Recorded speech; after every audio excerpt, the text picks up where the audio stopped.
If you're in a place where it is safe and appropriate for you to do so, please close your eyes and begin to take some long, slow, deep, relaxing breaths in through the nose and out through the mouth. With every inhale, we feel more light and peace entering our body and mind. With every exhale, we feel like we are able to let go of all tension in our bodies, along with anything that we do not want in our minds. Inhaling light and peace, exhaling as we let go. We picture ourselves on top of a beautiful mountain in the center of a circular grove of trees. In the center of our circle, a bonfire blazes forth, lighting us and the grove up with a sacred golden light. This light is the light of perfect love and perfect trust, and it quickly, easily, and efficiently burns away everything that is not like itself, leaving us safe, pure, and serene. Into this sacred space, we invoke the presence of our Creator. To many of us, this Creator reveals themselves to be a mother and father, a god and goddess. We dedicate the time that we spend together to this force, and we also call in the presence of our angels, our guides, and or our teachers. We ask that we be guided and led as we walk upon the way, becoming happier, more peaceful, more powerful, more magical, and more loving people. Thank you very much, and if it's appropriate for you, please join me in saying the words, "Blessed be." Welcome to our final lesson in our course of Astral Projection. This is Lesson 5, and today's lesson is going to be dealing with the topic of time travel on the astral, and it's dealt with a little bit differently than the other lessons in that we are working with talismans and we are working with angelic energies. Now, if the idea of working with your angels isn't something that is interesting to you, then perhaps you can allow those energies to manifest to you as some other kind of higher power. Some people, when they deal with past life memory, which is what a lot of this time travel on the astral is about, get really obsessed with their past lives, and they imagine themselves as being some sort of important figure in the past. They seem to need to overcompensate for their feeling of not having an interesting life, so their past life must have been more interesting. And a lot of times the manifestations of those things are dubious at best as far as their ability to assist us in this life. It's really important to understand that memories of past lives are only helpful if they can assist us in this life, in our present lives. Our past lives should be seen as tools to understand and better address our current situations, not as a means by which we escape from or turn our attention away from the needs of this lifetime. The astral planes are places where we can gain insight on these past lives if we use them appropriately. And a lot of times these memories from past lives are traumatic and don't serve us any good purpose in this lifetime. So just opening up to past life memories willy-nilly is probably not the smartest idea. And that's why I recommend that you work with your teaching angels, you work with your birth angels when you're working on this, because they always guide us toward the lives that are going to offer us something of value. They don't encourage us to do things to delay our progress. So they're always interested in our highest, most evolved experiences here. If you don't know anything about your birth angels, if you haven't worked with your birth angels, but you're interested in that, I recommend that you work on my 6-month course on basic angel magic. You can find the course on angel magic by going to arielgatoga.com/BAM. BAM standing for Basic Angel Magic. arielgatoga.com/BAM. It's a free course, of course. So, being able to differentiate between our personal past life memories and also species remembrance, often called the Akashic records, is another thing that can get in our way. Sometimes we think we were at this place doing this thing, when in reality, what we're doing is pulling a memory from the Akashic records. It really didn't have anything to do with us personally, but it's being pulled from the Akashic records. The idea of differentiating between Akashic memories and personal soul memories, or between imagined memories and actual memories, are important, because it's not that even the imagined memories don't sometimes have value. It's that we want to make sure that we are engaged in activities when working with past life recall that are for our highest good and aren't wasting our time going into different rabbit holes, which can happen so frequently with people that get caught up in past life recall. A lot of times there's this idea that there's so much significance in a personal relationship. Oh, we were in a past life together and this happened and that happened. And sometimes that is valuable, but often it's not valuable. It's just time wasting. It's just going down, like I said, rabbit holes, which don't do anything but waste our time. But if we're working with our angels, the angels aren't going to do that for us. They're going to only direct us into lives which have absolute importance for us. Sometimes we can remember things in a past life that bring us into possession of very useful knowledge in this lifetime, where we don't have to go restudy things and reintroduce certain concepts to our conscious minds by rote, and studying and researching in certain areas where we hopefully find what we need after a long period of study. Sometimes our angels can just remind us of what we experienced in another life, and that information is sort of downloaded for us so that it's for our use.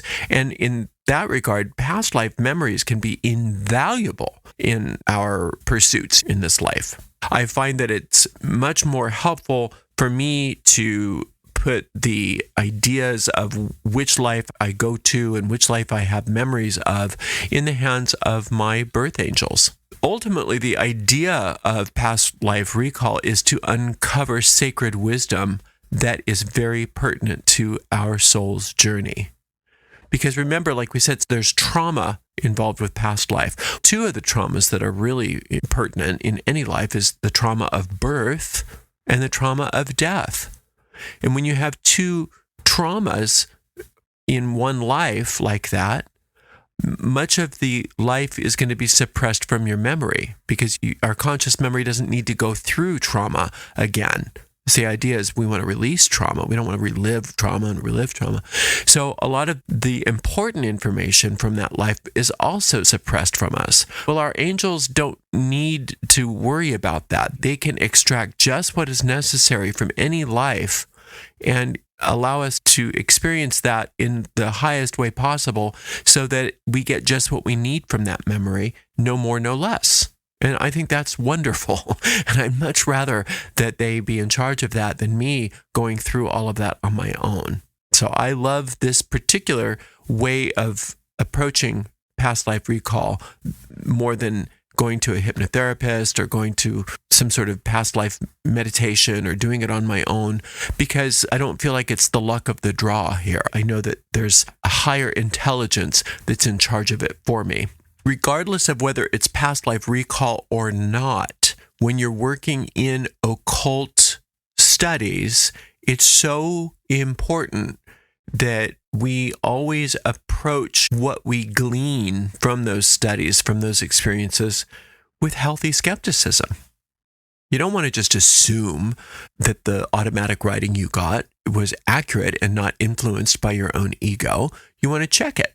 You want to always be able to find some sort of checks and balances. You want to look at things objectively and always be skeptical about what you get when you're working with any kind of occult system, because that just makes you good at it.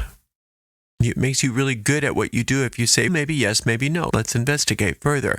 And once you're convinced that what you got is authentic, then that's great. Then you can own it. Because otherwise, it's really easy to get caught up in imagining ourselves as being some important figure or some powerful wizard or something like that. And that may be true.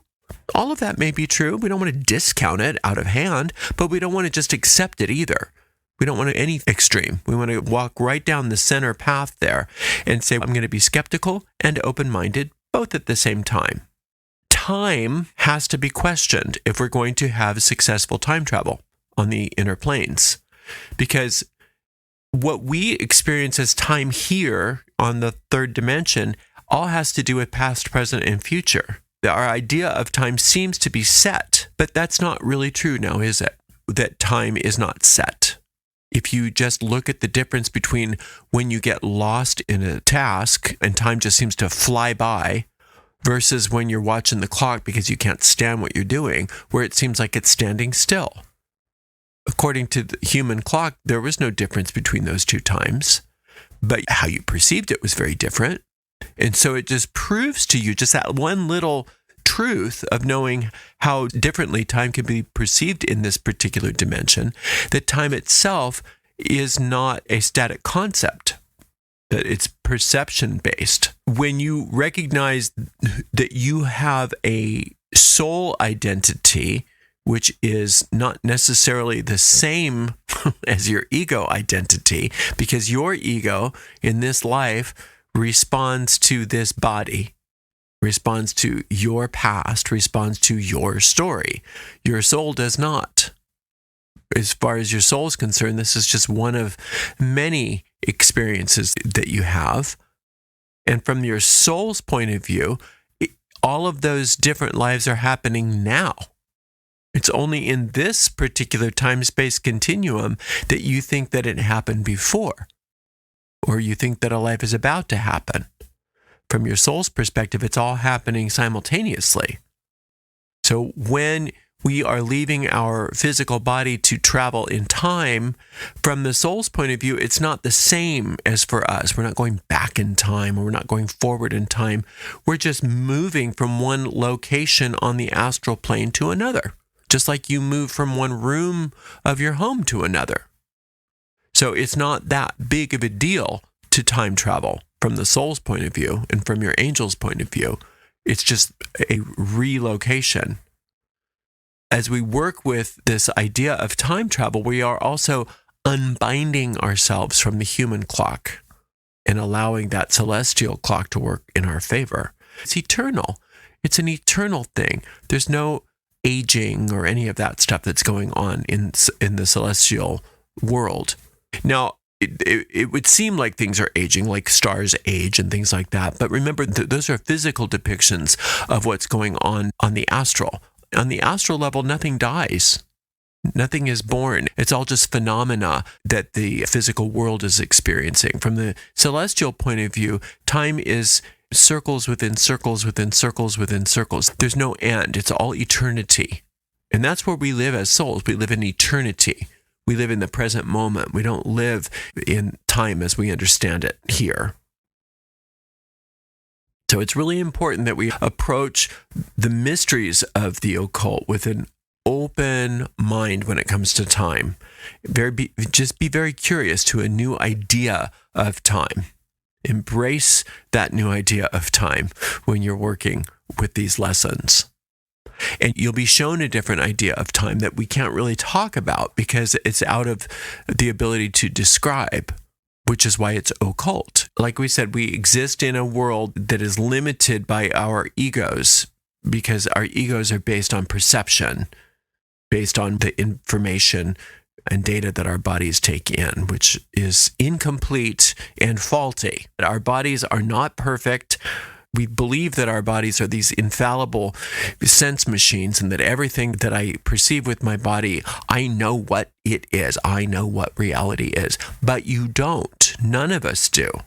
So we live in a really limited world when we live in the world of our egos because our egos are body identified. So once we realize that, it's easier for us to be more open and receptive to higher wisdom as we receive it. because we can learn to perceive beyond the limitations of our egos, beyond the limitations of our bodies, and to actually have access to the complete time-space continuum. So the astral planes, the inner planes, can be likened to vast cities where we can travel through, moving from one life to another at will, if we want to. We don't exist in time. We exist in eternity. So we are able to bisect the time-space continuum by hopping from one life to another when we need to.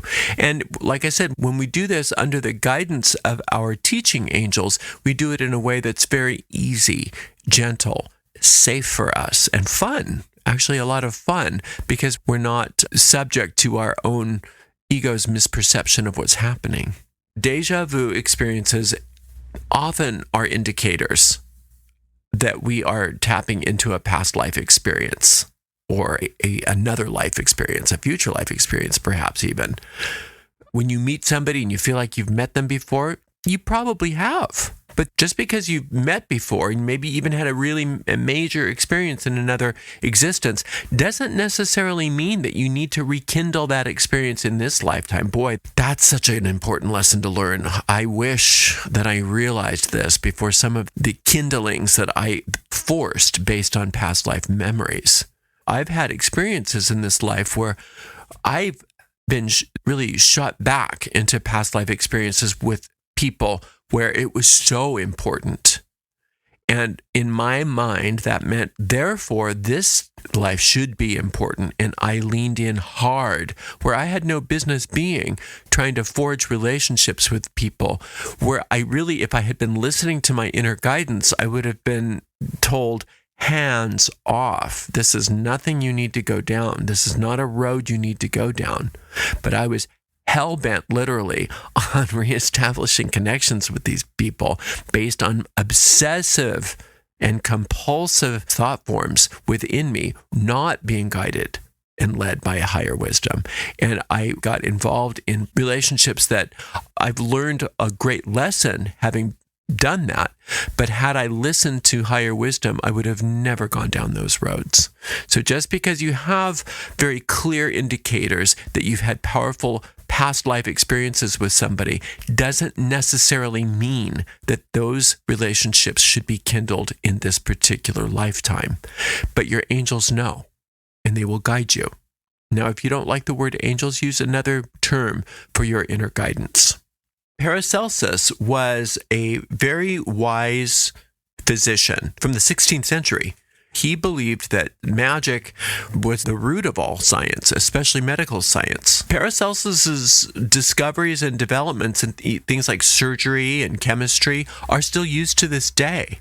And his main focus to find those discoveries was magic, was his own exploration of the inner planes. He recognized that it was important to discover what would be considered unconventional sources for very important knowledge in things like medicine and science. Now, Paracelsus had a lot of groundbreaking work in extracting active ingredients from herbs and plant sources. He called them quintessences. He was able to do surgery without pain, unlike any of his contemporaries, because he was able to create laudanum, because he was able to extract the opium from the poppy. Nobody was doing that yet. And he had a theory about magnetic liquids in the body, and we would call that electromagnetic forces now. What he called liquids, he felt had to be in balance in order for somebody to be healthy. Very similar to what a lot of Chinese medicine talk about as well. Paracelsus was something else. He was a really important figure. He had a lot of interesting ideas, and one of the ideas that we are going to work with in your time travel is a talisman called the Trident of Paracelsus. It's a very powerful talisman, and it helps us establish and maintain our own physical and electromagnetic health while we are doing our time travel. And it really does help to balance the electromagnetic energy in order for us to efficiently, safely and healthfully do this time travel. I've given you the instructions in your handout on how you can create the talisman, but we'll just go over it quickly here. You draw the figure that's provided on a piece of very high quality paper or card. You can use vellum, you can use parchment. I would recommend that you try to use a white paper though, and you're going to use silver or gray if you can't use silver, ink or paint. Just copy the figure right on it.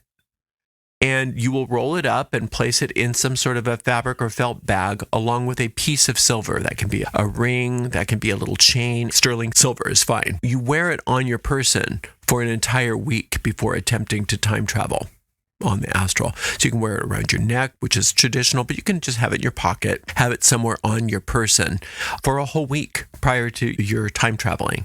And what that does is it gets your own electromagnetic fields balanced and ready so that your angels can use them to the highest benefit for you. Now, traditionally, men make the talisman on a Sunday and women make the talisman on a Monday. I recommend during the waxing moon or right after the new moon. And there's 2 talismans that we're going to talk about. You can make them and use them forever unless they get frayed or something and you need to remake one. Now, they didn't talk about non-binary gender back then. So if you don't identify necessarily as male or female, just use your own intuition as to which day you're going to make the trident. Don't make it be a big deal for you. Just use your gut. Your angels will show you which way to go. Like we said, when you're preparing for the time travel, you want to wear that trident for a full week. So if you started wearing it on a Sunday, then you can try your first astral time traveling the following Monday. If you made it on a Monday, then your first day that you're going to do time travel would be Tuesday. It can be later than that, but it shouldn't be any sooner than that. So you've been wearing this talisman for a week. You remove it, and you can just put it on the bedside table next to you. You're going to remove that. You're going to close your eyes and remain passive. And you may start feeling sensations as a result of being ready to go. Don't get too excited. Don't worry about it. Just notice what's happening. You may not be very successful the first time you do it. It may take you several tries. It may take you many tries, but eventually you will start the time travel. You will start getting past life memories, future life memories, and your angels will be in charge of that specifically for you. After any attempt at time travel, you're going to put your trident back on and wear it for another week after. So you've worn your trident for a week before you try it. You take it off, you try time travel, and then you put it back on and wear it for another week to rebalance you. At first, only do this once a month. But after a few tries, you can little by little increase your time travel to doing as much as once a week. But don't try it more than once a week. Making sure that you wear the trident for the full week before and the trident for the full week after. Now, in addition to that trident, you're also going to make the Tree of Knowledge talisman that is also included in this lesson. And that automatically calls your guardian angels in. So you don't have to have any other invocation. You don't have to say, and now we will time travel. No, that talisman, that second talisman takes care of that for you. So what you do with that one is once you've made that one, when you're ready to time travel, I slip it under my pillow. And then I take off my trident, set it to the side on my bedside table, and I just wait. And sometimes I'll have this amazing experience. Sometimes nothing will happen, and that's fine. When I'm convinced that my session is finished, then I put my trident back on. I put my Tree of Knowledge talisman away, and I wear that trident for another full week. And then I might try it the next week, or I might try it the next month, whatever. Now, when you're not using your trident and or your Tree of Knowledge talisman, I would unroll the trident and put it with your other talisman inside of a book to keep them safe and not getting too frayed. I just put it in my book of Psalms, but you can put it in your book of shadows or any book you want just to keep it nice and flat. That's how you do it. It's super simple. It's a very simple operation. It doesn't require anything other than wearing the talisman for a week, taking it off, putting your Tree of Life diagram under your pillow, lying on your bed and waiting. The astral planes are inner realms, and they are infinite in what the possibilities are. You never know where your angels are going to take you. They may take you to only time travel in other lives, future and past, but they may also take you up onto higher and higher astral planes as well. So you just let it happen. They are amazing, those inner planes, but they can also be challenging. You can find yourself really needing to focus and have some strength in keeping your mind focused and clear so that you don't just fall asleep or go unconscious to what's happening.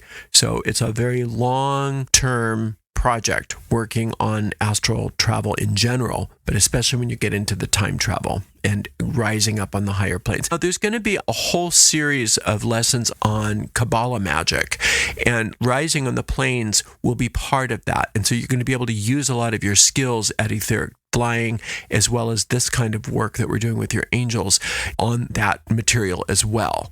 But for now, just know that your angels know exactly what's right for you, and you can trust that they're going to take you right where you need to go. If you're feeling stressed or you're not feeling well physically or mentally or emotionally, maybe it's not the best time to do this, because it can be really fatiguing if you're not careful. We don't want it to be fatiguing. We want it to be enlivening, enriching, and invigorating, but it can go the opposite way as well. So if you're not feeling up to snuff, you don't need to do this. You can do this another time. Now, if you wear other trinkets and talismans and stuff like that, you don't have to take them off. You don't have to take off any jewelry, nothing. It's good, though, if you want a real extra oomph, to wear extra silver. If you have any extra silver, the time to put it on is when you're doing this time traveling. It seems to give an extra little boost. Now, crafting your talismans really is helpful when you're doing astral time travel, and I would recommend that you use them. Now, some people don't, and they want to just do it on their own without their angels, and that's up to you. If you think that you're all that, you can do that. I personally am not all that. I need all the help I can get. So I always work with the talismans and work with my angels. And that's how I work with the time travel, because I've done a lot of past life recall without them. And there is a lot of nonsense that I wasted too much time on. And like I said before, there are also relationships that I forged that I had no business forging, just based on my own unsupervised astral experiences. So for me personally, working with the angels is always the best. And I knew better back in the day that I didn't need to go down these roads by myself, but I did it anyway. So I learned a great lesson, and you may have a different experience where you don't really need any kind of angelic assistance. And if that's true for you, then that's fine. The idea for us, at least the way I teach any of astral projection, including time travel, is that we want to find inner peace. We want to find balance. We want to find our own evolution. So when you are working this astral time travel, remember how easy it is. It's a simple process. Before we end, you'll notice when you get the handouts that there's two versions of each talisman. One's done in black so that it's very clear to you. The other one is done in gray. And the reason why I give you two is some people want to draw their own talisman. But if you would rather not draw the talisman, you can just cut out the talisman that's in gray and color over it in silver or yellow, according to which one you're doing. So you have an option there. You don't have to recreate the talisman. You could also just color it over. So that's up to you. So that's the entirety of this astral projection course. I think you're going to have so much fun with it, and I can't wait to hear all about your successes. Thank you so much. Much love and many, many blessings.